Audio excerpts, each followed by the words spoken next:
Brad Chapman, and welcome to my series of the dog shit theory videos. My first video today, and following on from my introduction video, is about relationships. And the dog shit theory, as you know, if you watched the introduction video, is about dog shit that piles up around us. The pain, the smell of the dog shit, it piles up around us. First of all, we're unaware, then we become aware of the smell, then it's having the strength and the courage to do something about it and make the change to throw that dog shit out of our lives to move forward. So let's talk about relationships. Listen, we've all had them, whether we're straight, whether we're gay, every type of thing goes these days, and it's accepted now. We live in a modern world. So whatever the type of relationship you're involved in, the first thing is this. Actually, before I start, I better explain. I'm not perfect in the relationship front. I've had 3 or 4 relationships. I've got 3 children. My life isn't perfect. Hey, look, I've not seen my little boy for 5 years, which is really, really painful and really, really hard. His name's Henry. I love him to bits, and I just wanted to say mention, and I'll see you soon, kiddo, and I love you. So relationships, listen, mine's still a work in progress. I got a lovely lady at the moment, 4 years together, and I still haven't got it right. I'm still not giving her what I should be giving her, which is all of me and everything of me, and me being all that I can. And I'm working on that, and I hope I can resolve and become the person that I want to be for her, because she's something very special. And I love it to bits. Right, relationships. So let's just talk about relationships. When a relationship's going well, when you first meet, you're going to go through the Hollywood stage. At the Hollywood stage, you're on your best behavior, aren't you? You're selling yourself, you're marketing yourself, and you're talking about your life's experiences. You're coming together, you're growing, you're bonding. You then start moving through life, and you start molding together, and 2 souls start to become one. And as 2 souls start to become one, you synergize, and you start thinking the same way, acting the same way, you want the same things, and you start to move forward on this wonderful, amazing journey in relationships.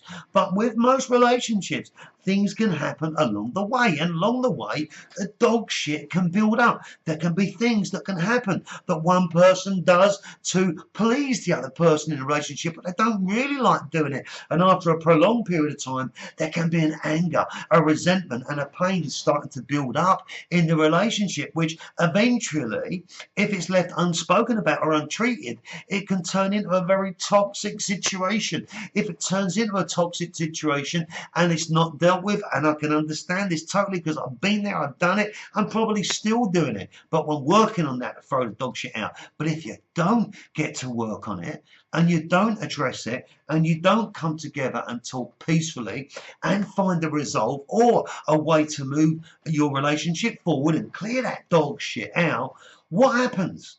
The inevitable. Your relationship is over. It's finished. It ends.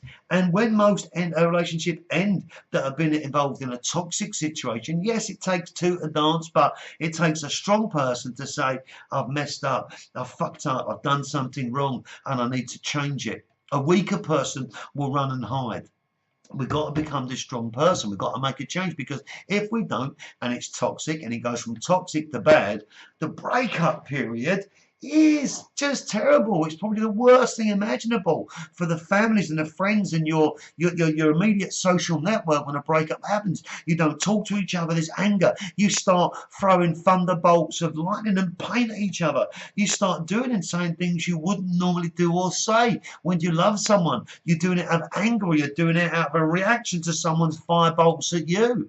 But the point being is that the dog shit that can build up in relationships has to be treated early. And if it's treated early and it's captured, then there's a good chance that relationship can move forward on a good understanding. So whether it's a relationship at work with your boss, or you're the boss and it's one of your employees, subordinates, I don't really like that word, but one of your colleagues that works with you, or whether it's between a relationship of a mum, a dad, and a parent, or it's someone you truly love that's your life and soul partner, the thing is, you've got to accept that the dog shit theory actually exists. It does. It can pile up.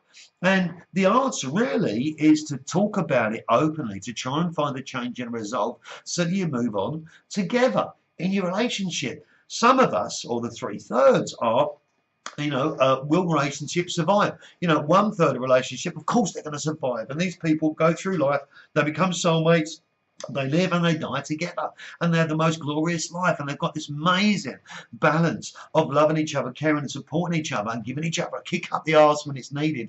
And that's generally been the older generation, like our nanas and our granddads. So these days, you know, staying together is the hardest thing. There's so many technological things that can sway us, and there's so many things we have now as a more modern generation than our grandparents and our parents didn't have before us. So it's even tougher to make a relationship work. The dog shit theory says that we let everything build up, and then when a relationship doesn't work, well, we dump it, we get divorced, we split the assets, and then we argue and bitch for the rest of our lives over our children, using them as weapons. We're affecting and impacting the future children and generations to come. Our relationships at work, if we've got a stale relationship, a bad relationship in work, what actually happens? Productivity goes down, the resentment comes in, and people don't want to actually do things for each other. When you've got an environment at home that's harmonious and it's working well, and you've got a peace and a tranquility and an understanding and a patience for each other, and to support each other through any fucking adversity, any challenge that you're facing, you're there standing back to back as a couple, you'll overcome it and you'll get through it. At work, if you've got a toxic relationship, or it's turned toxic because the dog shit theory, the dog shit has piled up, the smells everywhere, but you do nothing about it, then work productivity goes down. When work productivity goes down, what happens to company's profitability? What happens to staff motivation? What happens to the company itself? Well, it could fail and go into bankruptcy. Now, I've experienced that myself personally on a relationship level, and I've experienced it in business. I've had successful businesses and failed businesses. I've had successful relationships and failed relationships, and actually now at 45 years of age, you know, I'm finally aware that actually if you want to make a change to improve your relationship, you've got to start talking to each other. You've got to start talking, but in a fair and open way. And talking to each other in a fair and open way is another topic we're going to cover. But relationships, let me ask you a question. Are you in a perfect relationship right now? Do you have a perfect relationship at work with your boss? Are you the perfect boss, treating your staff the perfect way? Are you actually aware of the impact of the actions, decisions, and the things that you do and say have on other people? Well, you're either going to answer yes, no, or I don't know what you're talking about.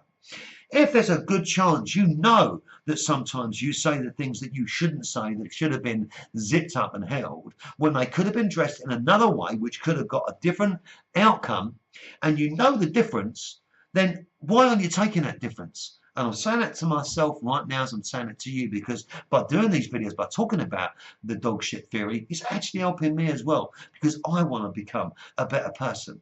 And I know I can be a better person. I know I'm a great person inside. And I know I can have and I can be and I can deliver and possess love and happiness. Money is the last thing, because without love and happiness, money doesn't mean shit. So in relationships, let me ask you this. If you're not in a perfect relationship at home or at work, what are you doing about it to improve it and impact the change to make it positive? What are you doing to apologise to a loved one where you've made a mistake? Love you, Joe. Sorry, babe. And what are you doing to your family to improve it? Love your mum. Love your dad. Love your little sis. Love your big sis. What are you doing about making that change to move it forward? How are you going to make that change? It isn't difficult. I'm on YouTube and I'm putting myself bare in front of the world. Listen, 3 types of people listen to this video. One's going to think I'm a cranky old guy that's absolutely full of crap. A third of people might be saying, well, actually, maybe this guy's making a bit of sense. And a third of people saying it's making total sense and I need to take some action. So what we're going to do for the dog shit theory is we're going to talk you through different stages of the dog shit theory, but how ultimately we can take that dog shit and we can throw it out of our lives, bag it up, throw it out and disinfect our lives to make ourselves a better place. Today's lesson is about relationships. And if you love someone at home and you've not been right to them, then go home tonight and tell them you love them, tell them you're sorry. If you've got a situation at work where it's toxic, sit down with someone, forgive them for what they've done, or you ask forgiveness for what you've done and make the situation better. If you've got a child, a brother, a sister, an aunt, an uncle that you've got a problem with, or it's turned toxic, speak to them, talk to them, and either give forgiveness or ask forgiveness. But do something and do it now. I promise you, Once you start doing it, your relationship will start to get better. Don't be afraid. And listen, if you are afraid, I'm the master of success and failure in life and business. I've seen and done it all. I've been up, down, sideways, left and right. I'm experienced enough to know the difference. I'm experienced to be able to help deliver a change. This is the dog shit theory in relationships. Go home today and tell the person you love them if you've upset them. Go into work tomorrow and ask forgiveness or give forgiveness for one of your employees, your boss, and make your working and life environment better. For further information, visit bradleychapman.com. By the way, my videos are shot from start to finish. There's no editing. So if there's a speech error, do forgive me. This is the dog shit video on relationships. You can find out more on bradleychapman.com. It's an online shop where you can contact me directly. Let's start talking. Good luck. Make a difference today. Get the dog shit and start to throw it out. God bless. See you later. Dog shit theory out.